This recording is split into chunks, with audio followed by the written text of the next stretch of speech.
বন্ধুগণ, আমরা শুধু টিকটক করি না বা ভিডিও তৈরি করি না, দেখেন ধান কাটতে পারি কিনা। আমি প্রায় 15 বছর পর বা 10-15 বছর পর আমি ধান কাটতে যাচ্ছি। এই আঙ্কেলের হইলো জমি, আমি এখানে আসছি ভিডিও শ্যুট করার জন্য। পরে দেখি আঙ্কেলকে দেখে আমার একটু মায়া লাগলো, দেখি ধান কাটতে পারি কিনা। এটা হচ্ছে আমার প্রশিক্ষণ আর কি, আঙ্কেলে নেবে।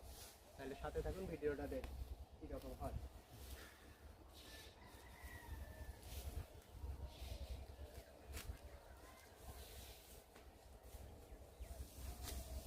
ঠিক আছে, ওরা এইভাবে না? হ্যাঁ ঠিক আছে ইনশাআল্লাহ। আঙ্কেল বলতেছে যে ঠিক আছে, কিরকম হয়। হ্যাঁ ঠিক আছে ইনশাআল্লাহ। কি কর কিছু করছিলাম আমরা কৃষিকাজ অনেক দিন আগে করছিলাম, তাই আজকে আমি আর কি এই তো ধান কাটতে আসছি। এখানে ভিডিও শুট করতে আসি, আর জিনিসটা আর কি তুলে ধরলাম আপনাদের মাঝে। কিরকম হয় একটু দেখবেন, যদি ভালো লাগে লাইক কমেন্ট করবেন। এটা হচ্ছে কাঠর। হাত থেকে না কাছে এই যে আঙ্কেল আবার বলতেছে হাত কাটা যাবে, এই কাশতি দিয়ে নাকি হাত কাটা যায়, তাই এটা থেকে সতর্ক আবার হাত করে নেব। এটা কিরকম একটা জিনিস, অনেক বছর পর আমি ধান কাটতেছি। আমার এখানে মূলত ধান কাটতে আসছি না, আমি প্যান্ট শার্ট পরে আসছি ভিডিও শুট করার জন্য। কিন্তু আঙ্কেলকে দেখে একটু আর কি আমার প্রশিক্ষণ নেওয়ার জন্য কৃষকের নাম হলো মকবুল হোসেন। যদি ভালো লাগে একটু ভাই লাইক কমেন্ট করে যাবেন, প্লিজ ভাই ভিডিওটা একটু লাইক কমেন্ট করবেন।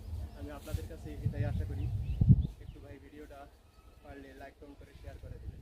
সবাই ভালো থাকবেন, সুস্থ থাকবেন। এবং ধান কাটা পরিবেশটা কীরকম হয় দেখেন।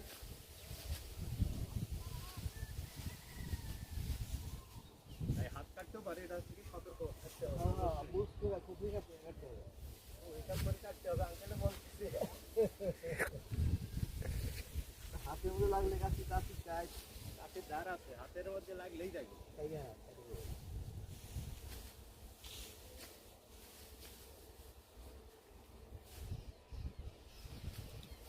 আঙ্কেল এগুলো তো চলবো না, ফেলে দেওয়া লাগবে না? গরুই খাবো।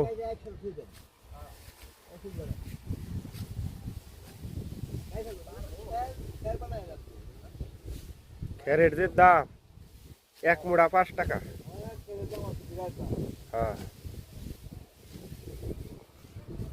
আমাদের ওদিকে আঙ্কেল এরকম কাটি না, আগে শুকায়, আলিটা বাজিয়ে আগে শুকায়। আমরা করছি এখন আর এগুলা কিন্তু না। আমরা ক্ষেতের মধ্যে ধান কাইতে দিছে পরে শুকাইছে পরে